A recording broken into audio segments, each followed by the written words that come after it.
শুরু হতো মারামারি, তারাবি নামাজ করা। দক্ষিণ চট্টগ্রাম ও চন্দনাইশ উপজেলার বলতলী খোদারহাটত অবস্থিত আজিজুর রহমান চৌধুরী জামে মসজিদত দাওয়াতুত তাওহীদ চন্দনাইশের উদ্যোগে জানুয়ারির 2 তারিখ শুক্রবার অনুষ্ঠিত ৬ষ্ঠতম ইসলামী কনফারেন্স। দিনব্যাপী এই ধর্মীয় সভা দেশের আলেমগণ গুরুত্বপূর্ণ আলোচনা পেশ করে।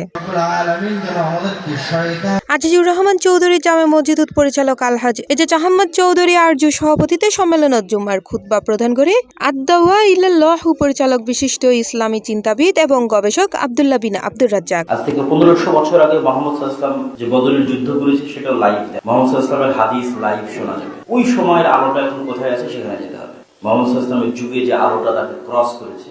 জুমার নামাজের পর বিয়েলে 3টাতুন দ্বিতীয় অধিবেশনত ইসলামী কনফারেন্সের মূল আলোচনা শুরু হয়। তারাই শুধুমাত্র ওই ভোট দিতে পারবে। আপনি অবাক হয়ে যাবেন, জনগণের 13 লক্ষ ভোট বেশি পাওয়ার পরও হিলারি ক্লিনটন প্রেসিডেন্ট হতে পারে, আর আমাদের দেশ বাংলাদেশ, বেকুবের দেশ বাংলাদেশ, এখানে তো বাটপার চাঁদাবাজের ভোটে নির্বাচিত হয়ে আপনি দিন কেন করবেন। অনুষ্ঠানত অন্যান্য অলর মধ্যে জ্ঞানগর্ভ আলোচনা পেশ করে চট্টগ্রামের আল সালাফি সহকারী পরিচালক আব্দুর রহিম বিন আব্দুর রাজ্জাক। ইত্তেবাইয়ে সুন্নাহ বনাম বিদাত লই আলোচনা করে দাইউল্লাহ খতিব আলোচক মাহমুদ বিন কাসিম হাফিজাহুল্লাহ। খোদারহাট আজিজুর রহমান চৌধুরী জামে মসজিদুর হাফেজ আব্দুর রহিম বিন আব্দুল সাত্তার। এই কথা বললে সবাই খুশি হয়। কেন খুশি হয়? যে এই মানুষটা, এই মুসলমান আমার ক্ষমতায় এতরাফ করেছে। যদি অন্তত পক্ষে 10 জন করে ব্যক্তি তার চরিত্রকে পরিবর্তন করে নেয়, তারা যদি ইসলামটাকে ধরে নেয়, তারা যদি রাসূলুল্লাহ সাল্লাল্লাহু আলাইহি ওয়াসাল্লামের পথের পথিক হয়ে যায়, এই বাংলার জমিন চেঞ্জ হতে 10 বছর লাগবে।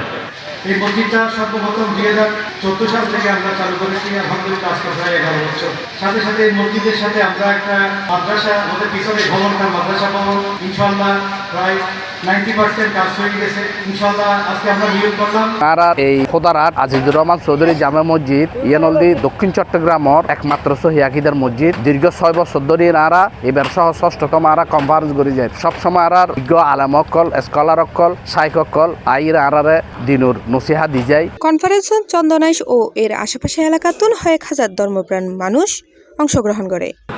যেটা হুজুরদের জন্য শুধু মসজিদে। C plus TV Chittagong.